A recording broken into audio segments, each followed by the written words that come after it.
अलौकिक धारा ज्ञान में हृदय से आप सभी का स्वागत है। अहंकार से आत्मज्ञान की सफर।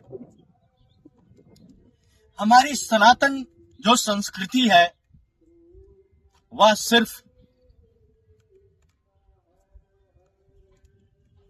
धर्म का आवरण करना नहीं सिखाती है, बल्कि जीवन जीने की एक तरीका भी बताती है, और वो भी तरीका वास्तविक प्राकृतिक है।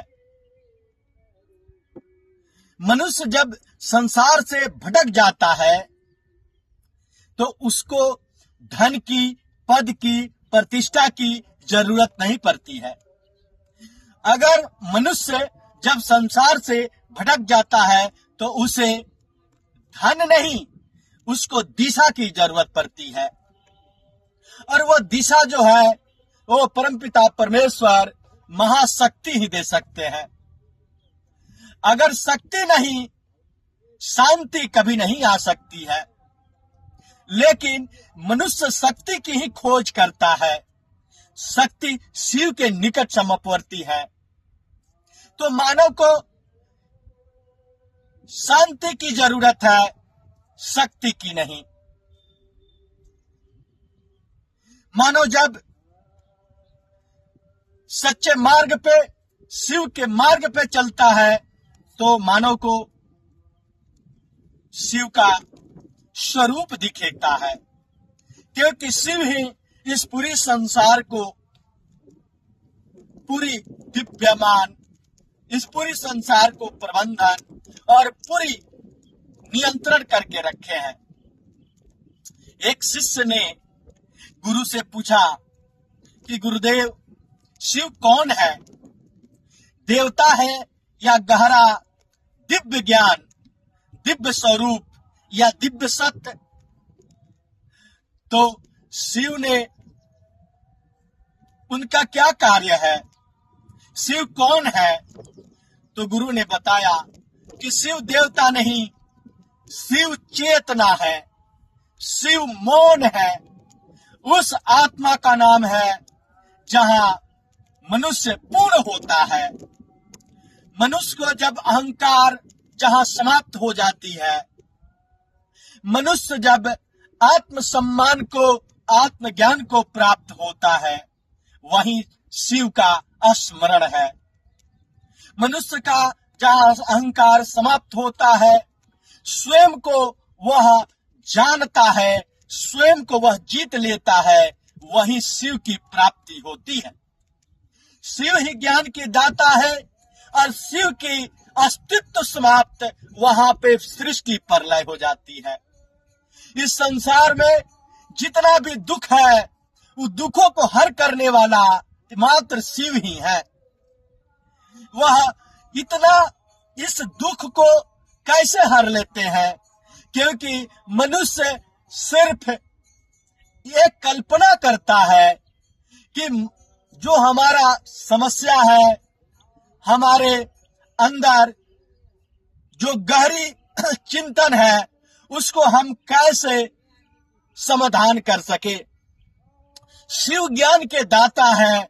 जब वो आपके स्मरण में आते हैं तो हर समस्या का समाधान कर देते हैं, हर दुखों का समाधान कर देते हैं। क्योंकि मनुष्य बाहर से सुख खोजता है, लेकिन सुख का वास्तविक स्वरूप भीतर है। शिव हमें भीतर से झांकना सिखाते हैं। शिव हमें भीतर से अंतर्मुखी होना सिखाते हैं। शिव सम्मान और समान में अंतर बताना सिखाते हैं, क्योंकि शिव ज्ञान के दाता है। शिव शमशान में बैठते हैं इस बात को बोध दिलाने के लिए कि जन्म और मृत्यु सत्य है। क्योंकि जन्म है तो मृत्यु है, और ये पूरी चराचर जगत में मृत्यु लोक, यहाँ पे सभी पुण्यात्माओं ने, देवात्माओं ने, दिव्य आत्माओं ने जन्म लिया और फिर शरीर को त्याग कर चले गए। दुख मनुष्य खोजता है और दुख उसको प्राप्त होता है। मनुष्य सुख खोजता है उसको सुख प्राप्त होता है। यह शिव का ही ब्रह्मणा है कि शिव ही मस्तिष्क का ज्ञान है। जिस दिशा में आपकी ज्ञान होगी वैसा ही आपको प्राप्ति होगी, क्योंकि यह जो सत्य है, जो शाश्वत है, वह एक दिन समाप्ति भी होना है और बोध भी होना है। इसलिए सत्य और प्रेम में जीवन बिताओ और शक्ति ही सबसे बड़ा जीवन का मार्ग है। और इस शक्ति से भक्ति को प्राप्त करो, क्योंकि भक्ति से जीवन में सच्ची भक्ति से सिर्फ मठ मंदिर में जाकर के नहीं है, यह अंतःकरण के सीमाओं को समझना भक्ति है। शरीर को शुद्ध करना, मन को पवित्र करना भक्ति है, क्योंकि वास्तविक जो भक्ति है वह जीवन की सार है। और भक्ति सिर्फ बाहर की आवरण में, दिखावा के आवरण में यह इसका अस्तित्व नहीं है। यह अंतःकरण में जाकर के मन को शुद्ध करना, मन को मधुर करना, मन को दया रूप करना, शब्दों को शुद्ध करना, कर्मों में सत्य लाना। शिव का यह सच्चा भक्त ही सिर्फ इस कर्मों को कर सकता है। भक्ति का अर्थ है स्वयं को पवित्र बनाना, स्वयं को जानना, मन को चेतना से जोड़ना, वह परम चैतन्य से जोड़ना जो सर्वेश्वर इसकी संचालन कर रहा है। शिव विष इसलिए पिए क्योंकि संसार को उन्होंने इस बात को प्रमाणित किया कि सब दुखों को अपने स्वयं को सहकर भी हम दूसरों को शांति दे सकते हैं। स्वयं का दुखों को उन्हें स्वीकार किया और दुनिया को, वह पूरी संसार को सुख दिया। इसलिए वह नीलकंठ कहलाए और उन्होंने संदेश भी दिया। शिव में कटुता है, लेकिन जब हृदय साफ होता है तो वह आरोग्यता दिखता है। शांति हम जीवन के तलाश में अंतिम है, लेकिन शांति कहां से खोज सकते हैं? शांति हमारे अंतःकरण में है। प्रतिदिन कुछ देर अगर मन को शांत करके अगर ध्यान में अगर आते हैं तो मन को शांति प्राप्त होती है। मौन रहो, अपने भीतर झांको, अपने भीतर देखो, अपने भीतर अनुसरण करो, तुम्हें शांति को प्राप्त हो। मन शांत होगा तो समझ आएगा कि कैलाश बाहर नहीं, कैलाश अंदर है।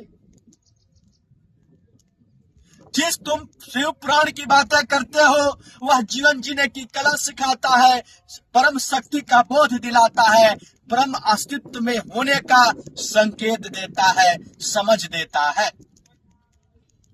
अहंकार से तुम सत्य और प्रेम में आ जाओ। तेरे अंदर करुणा है, तेरे अंदर वैभव है, तेरे अंदर अनुराग है, तेरे अंदर संशीलता है, आत्मविश्वास है, दृढ़ निश्चय है, संकल्प है, तेरे अंदर विकल्प है।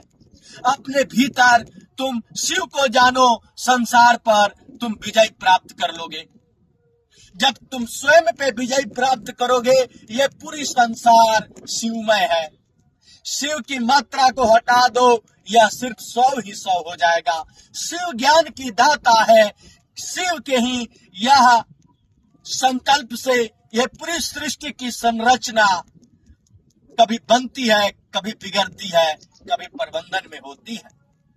शिव ही यह मस्तिष्क का परम चेतना का संकेत देते हैं, क्योंकि मानव ने इस पृथ्वी पर अगर देवोदिदेव महादेव की परिकल्पना किया है तो वह चैतन्य है, वह शक्ति स्वरूप है, वह दिव्य है, जिसकी कल्पना करना बेहद कठिन है। मनुष्यों की हस्ती की बस की बात नहीं है। वह परम चैतन्य है, वह ऊर्जा है जिसकी कल्पना मानव मस्तिष्क अपने शरीर को उस परम आत्मा से, अपने अलौकिक धारा की ज्ञान की तप से उस चीज को प्राप्त कर वो आनंद नहीं परम आनंद को प्राप्त कर सकता है। मानव की जब उद्गम स्थिति ब्रह्मरंध्र से उस परम संकेत और चेतना से जब जुड़ती है, तो ये हमारे शरीर की, मस्तिष्क की, मानव की यह जो सोच होती है वो विचार में बदल जाती है, और विचार ही वो परम शक्ति का चेतना है जो परम अस्तित्व का बोध दिलाता है, परम संकेत, परम तत्व से, परम ऊर्जा से आपसे साक्षात्कार करता है। जब अस्तित्व में जब आप होते हैं, उस ज्ञान को, उस बोध को, उस अनुभव करते हैं जो सत्य है, शाश्वत है और सनातन है, जिसका साक्षी प्रमाण यह सूर्य है। सिर्फ एक ही जो पूरी ऊर्जा देता है और पृथ्वी की ये 84 लाख योनियों को, सभी किसी के अंडज, पिंडज, जुकमज, द्विगज, स्वेदज, इन सभी को जन कल्याण के लिए यह निरंतर विकास कर प्रयास कर रहा है।